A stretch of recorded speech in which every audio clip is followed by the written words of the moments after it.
So you ain't heard that from me. No way. No way. I want to see the receipts. Everything took place. Villa number 30. This is where the party was. Me and Malika walked into the party with Charlamagne, his friends and cousins.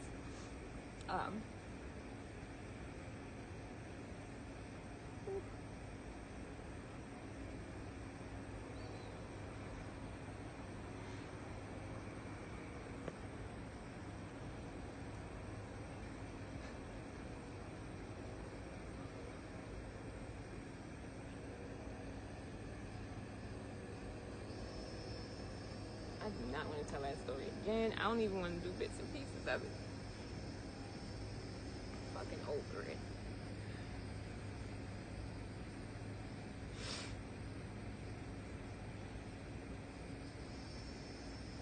This is where everything happened. This is where Charlamagne gave Malika and I the drinks. He himself made those drinks. He told me that I could trust him.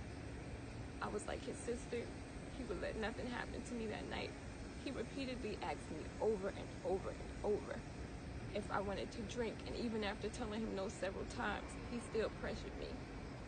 I finally took a drink. Now, mind you, I'm 15 years old. I'm a child. I'm a minor. I'm being pressured into drinking by someone who I thought I could trust. I let my guards down. And I said, you know what? This is my friend. He won't let anything happen to me. And he betrayed me. He allowed his friends or cousins or whoever, this is me. He allowed his friends or cousins or whoever those guys were to take advantage of me, and he himself took advantage of me as well. He brought me here and left me here.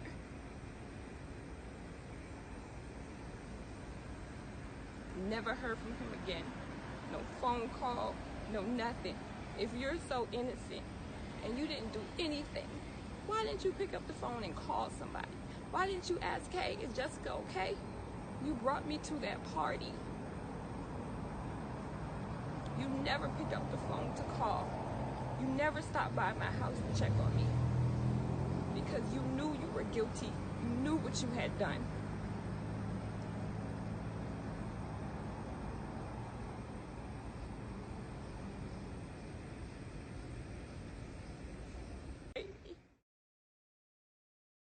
And then Charlamagne came into the room. And I saw Charlamagne's face with my own eyes. When he opened that door, I saw his face. He came in the room, closed the door behind him, got in the bed where I was, and started taking off my clothes. And started talking to me in the process. And he kept saying things like, I told you I was going to take care of you and nothing was going to happen to you.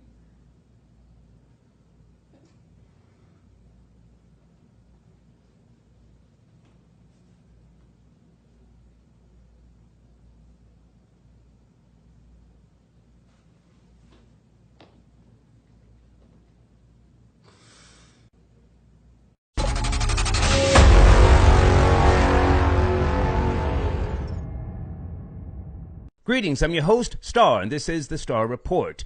I have a guest tonight. Her name is Jessica, and she has a story to tell, along with the Sheriff's Department statements and court documents dating back to 2001 with respect to an alleged crime of rape with Charlamagne the God, a popular radio host by way of The Breakfast Club.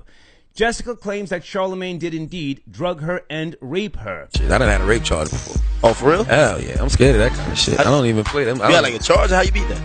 Because I didn't do it. It was a criminal sexual conduct with a minor charge. That mean you would have to like register for this? Yeah, I was. Right? It was the year 2000, 2001. I think I was like 20. I was 20 years old. My cousin had just graduated from high school, and he had got a scholarship to Penn State University, and I had a party, and I had all of these chicks at a party. Like, I was doing overnights I was working at Z93 then, so I had all these chicks there that I met through radio, and chicks that my dude had known. So I used to always see this chick with my dude. So I bought, I invited her to the party. So she was at the party and shit. He picked me up from my house. He picked up Malika and I from the house. On our way there, we made a few stops. We stopped at, I believe it was his parents' house, because I met his dad, and there was a couple of other family members in there. And we stayed there for a little while, left. Then we went to the gas station. By the time we got to the beach, it was dark. So it was really no pool party, because the way he described it, bring your bathing suits, it's going to be like this outdoor pool party, fun in the sun type of thing. By the time we got there, it was dark, and it was just a whole bunch of people inside the house.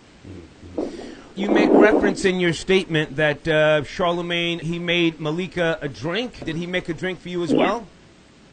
He made both of us a drink, yes.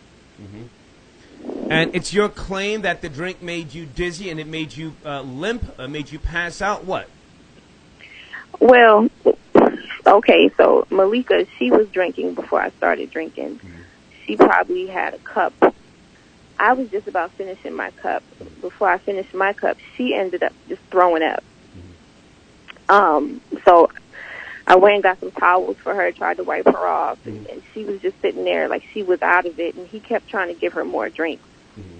So I put my drink down. About maybe 10, 15 minutes after trying to help her and clean her up, I got up because I just wasn't feeling right. My head was just dizzy, and I just felt funny. I could see and I could hear, but I just didn't feel like myself. Right. So I got up, and when I got up, it's like I collapsed to the floor. Like I couldn't really move my legs or anything. It was weird. Okay. So I never felt anything like that before. But at the same time, you were 15 years of age. You weren't supposed to be drinking. And I'm not saying that, you were wrong. Whoever was, in your presence, some type of guardian, they should not have been serving you alcohol.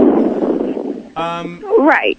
Yeah. So, I'm 15 years old, and I wasn't a drinker. I wasn't a partier or anything. But, me and Charlamagne, we had built a friendship. We were actually friends. You know what I mean? I trusted him. And when I got there, I felt a little uneasy because there was just so many people there that I didn't know. It was really more guys than girls. It was me, Malika, and maybe 2 other females there. Okay. And he kept trying to get me to drink. And I told him, I said, I don't want anything to drink. I didn't feel good. It was just too much going on for me at one time with all these strangers. And he said, you can trust me. Nothing's going to happen to you tonight. Just, have a drink. And so I said, okay. And he poured me a drink. In the kitchen, he was the only one back there. He came out with the drinks in his hand, and I took the drink from him. She got drunk, high, whatever. Something happened in the room with a couple of my dudes. I'm asking them, did they mess with the chick, after the fact, after she pressed charges? And they was like, no. But they was like, yo, she's bugging. I remember the night of, they was like, yo, she's in here bugging out. She's kicking over the TV, and she's trying to set shit on fire. I'm like, what the fuck? Because I had left. So the next morning, I'm hearing she said she got raped. She got raped. So I go to the hood to ask what happened. They like, yeah, my cousin who had got the scholarship, yeah, he's in jail now. What you mean he's in jail? He's in jail. They said he raped the girl. I'm like, get the fuck out of here. I go down to the jailhouse, talk to the detective myself. No, they had no one for me. I just told the detective, like, hey, look, I take full responsibility for anything that happened in the house last night. You gonna take the case? No, but I told her, I said, as far as I know, because I asked around, did anybody fuck up? I'm like, yo, nobody got raped, yada, yada, yada. They didn't even have my cousin in custody. My other cousins was fucking with me.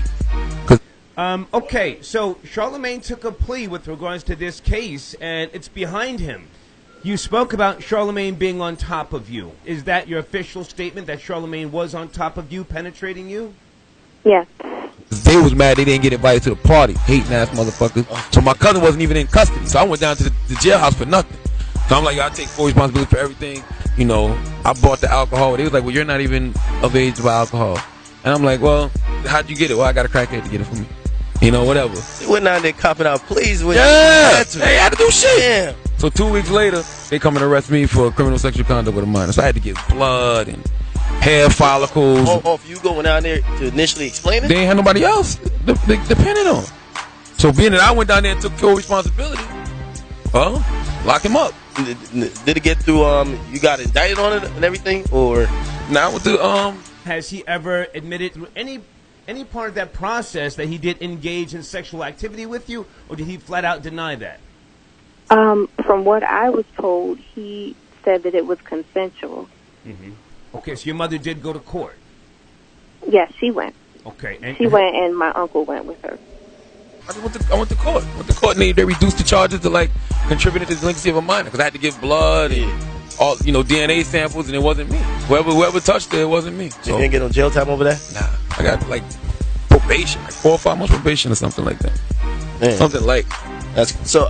Okay, so you were a minor at the time, and you didn't feel it was necessary to go. And at the same time, this did not go to trial because he took the plea deal. Yes. Right, and it wasn't that I didn't feel it was necessary. I wanted to go, but my mother, she felt differently. She didn't want me there. Right. Okay. So now, after the sexual act took place that you claim took place, how did you then get home? The ambulance was called. Mm-hmm. Someone called 911. There was someone who was downstairs outside, actually.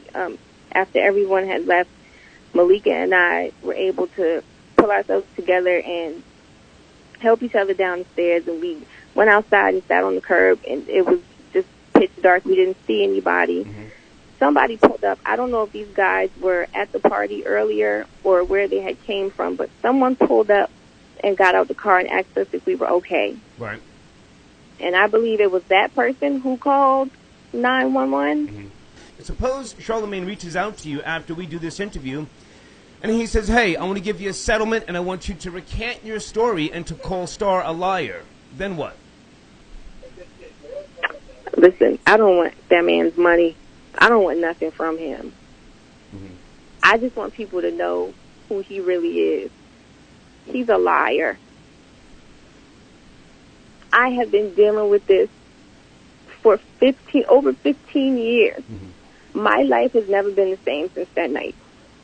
My relationships with my family and my friends have suffered because of it. Mentally, I suffer. Emotionally, I suffer. So I don't want nothing from him. I don't want to speak to him, and I don't want to seem angry, but there is still a part of me that's upset mm-hmm. because he took something from me. You know what I mean? Like, I didn't even like him like that. And when I first met him, he expressed that he liked me in that way. But I told him, no, we could just be friends. And that was that. Mm-hmm. Those were not the dynamics of our relationship. We were just friends. Did he come to your house? That's it. Did he come to your house on occasion to pick you up or to hang out at your house and just, relax with you and your family? He came to my house. He came to my house twice. The first time he came, he met my mom because he was taking me and one of my best friends out for lunch. That was the first time he came and met my mom. And then another time he came to see me, but I wasn't there. And that's when my brother Jamel answered the door and told him I wasn't around. So he came by my house twice. And then, well, actually 3 times. The third time was when he picked me up to go to the beach party. The beach party. So he came by my house. My mom knew who he was. My brother knew who he was. We knew each other. We had a friendship, or so I thought. Right. So now, at that time, and according to court documents, you were 15 years of age. Did you meet Charlamagne when you were 15 or 14? I met him when I was 15. I met him through someone named Rico. And Rico, he was like a local DJ. He did music as well. Okay. And Rico was, I don't know, we went to the radio station. I think it was Z93 radio station where Charlamagne worked at the time. And they were just talking about music, and I rode with Rico over there. And that's how I met Charlamagne. I didn't know who he was prior to that. I never heard of him. I didn't know him. I didn't even know how he got my number because he called me a couple days afterwards. So I assumed he got it from Rico. Okay. But I know I didn't give it to him. So now, did you ever tell Charlamagne I'm 15, or did he even ask, or was that never part of the conversation? Yeah, he knew I was 15. He knew I was still in high school. I told him. If I can just say this, you have to find resolve within yourself. I don't think that the media, I don't think that anything by way of something that may happen to Charlamagne is going to give you any form of peace of mind. So opening up to others may help you in the long run. Right. Are you okay? Yeah, I'm fine. I'm fine. I just want my life back. And even though I have so much going for me, I still feel like sometimes I'm just not all there because of that situation. Okay. Okay. I'll talk to you in a day or two, okay? Okay. Okay. Have a good night. All right, thanks. You too. Take care now, Jessica. Bye.